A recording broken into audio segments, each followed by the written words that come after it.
अस्सलाम वालेकुम व्यूअर्स, कैसे हैं आप सब। दुआ करता हूं कि अल्लाह के फजल व करम से आप सब अच्छे होंगे। आज मैं बात करने जा रहा हूं हजरत यूसुफ अलैहिस्सलाम के बारे में, एपिसोड नंबर 4 में। हजरत यूसुफ अलैहिस्सलाम जब जेल से रिहा हो गए तो बादशाह ने हुक्म दिया कि यूसुफ को इज्जत के साथ बुलाया जाए, मैं शाही खिदमत उनके सुपुर्द करूंगा। हजरत यूसुफ अलैहिस्सलाम आए और बादशाह से बातचीत की। हजरत यूसुफ अलैहिस्सलाम ने कहा कि मुझको शाही खजाना का वजीर मुकर्रर कीजिए, मैं इसकी बेहतर हिफाजत करूंगा। बादशाह ने मंजूर किया और उन्हें शाही खजाने का वजीर मुकर्रर कर दिया। आखिरकार वो कहत का जमाना आ गया जिसका बादशाह ने ख्वाब देखा था और उसका असर इस जगह भी पहुंचा जहां हजरत यूसुफ अलैहिस्सलाम के वालिद और भाई भी रहते थे। चुनांचे हजरत याकूब अलैहिस्सलाम ने अपने बेटे को गल्ला लाने के लिए मिस्र में हजरत यूसुफ अलैहिस्सलाम के पास भेजा। जब हजरत यूसुफ अलैहिस्सलाम के भाई आए तो हजरत यूसुफ अलैहिस्सलाम ने उनको पहचान लिया और भाई हजरत यूसुफ अलैहिस्सलाम को नहीं पहचान सके। हजरत यूसुफ अलैहिस्सलाम उनको गल्ला दिया और कहा कि अगली दफा आओ तो अपने दूसरे भाई को भी साथ लेकर आना, वरना मैं तुमको गल्ला नहीं दूंगा। और अपने मुलाजिमों से कह दिया कि जो कीमत उन्होंने गल्ला की दी है वो भी चुपके से उनके सामान में रख दो ताकि वो फिर मिस्र आए। जब ये लोग अपने शहर कनान पहुंचे तो अपने बाप हजरत याकूब अलैहिस्सलाम से कहा कि अब्बा जान, अब हमारे साथ भाई को भेजिए, वरना हमको गल्ला नहीं मिलेगा और हम इसकी खूब हिफाजत करेंगे।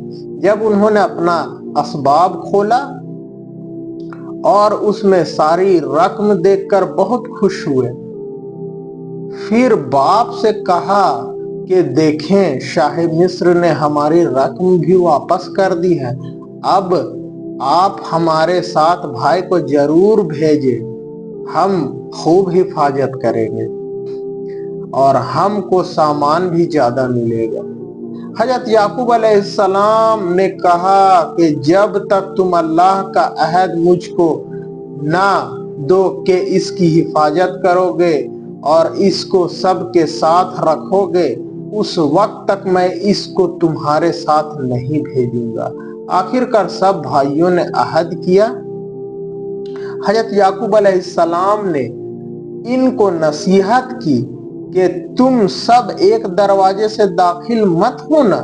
आखिर जब ये सब अलग-अलग दरवाजों से दाखिल हुए तो हजरत यूसुफ अलैहिस्सलाम ने अपने सगे भाई बिन्यामीन को बताया कि मैं तुम्हारा सगा भाई हूँ और मैं तुमको अपने पास रखूंगा। आखिर जब इन सब का सामान तैयार हो गया तो हजरत यूसुफ अलैहिस्सलाम ने अपना एक बर्तन अपने सगे भाई के सामान में चुपके से रखवा दिया और ऐलान हुआ कि शाही कटोरा गुम हो गया है, जिसने लिया हो वो दे दे, इसको एक ऊंट गल्ला इनाम दिया जाएगा। सब भाइयों ने इनकार किया। बादशाह के आदमियों ने कहा कि जिसके सामान में से निकले उसको रोक रखें, इसकी यही सजा है, हमारे मुल्क का भी यही कानून है। फिर तमाम भाइयों की तलाशी ली गई।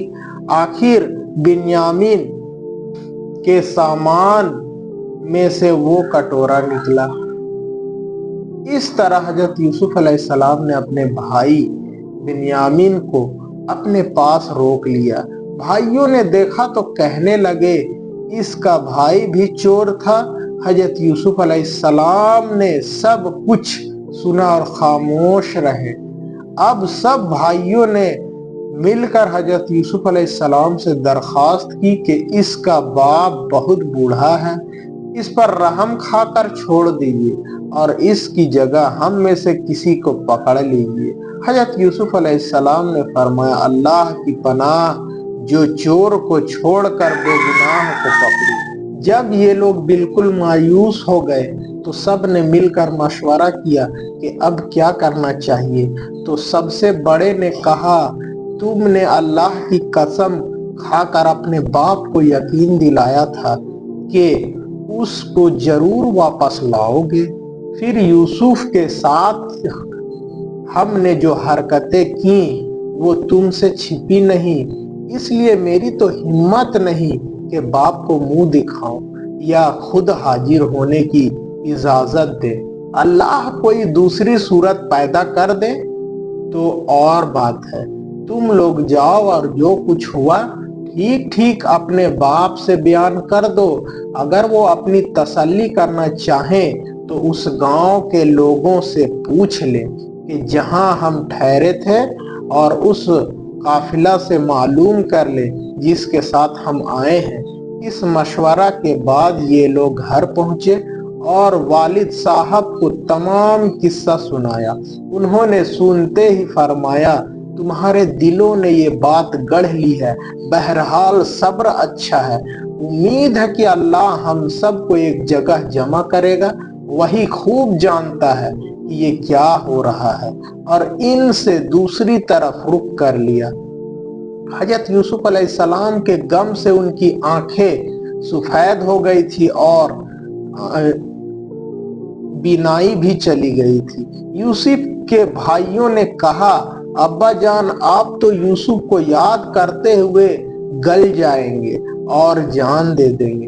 उन्होंने फरमाया, मैं तो अपनी शिकायत अल्लाह से करता हूँ और मैं ऐसी बातें जानता हूँ जिनकी तुम्हें खबर नहीं। जाओ यूसुफ और उसके भाई को तलाश करो, वो मिस्र ही में कहीं न कहीं मिल जाएंगे। अल्लाह की रहमत से ना उम्मीद होने की कोई वजह नहीं। अल्लाह अकबर। इसी के साथ मैं अपनी बातों को खत्म करता हूँ और इंशाअल्लाह अगले एपिसोड में आने वाली वाक़ये के बारे में मैं बयान करूँगा। वाखिर दुआना अनिल हम्दुलिल्लाहि रब्बिल आलमीन।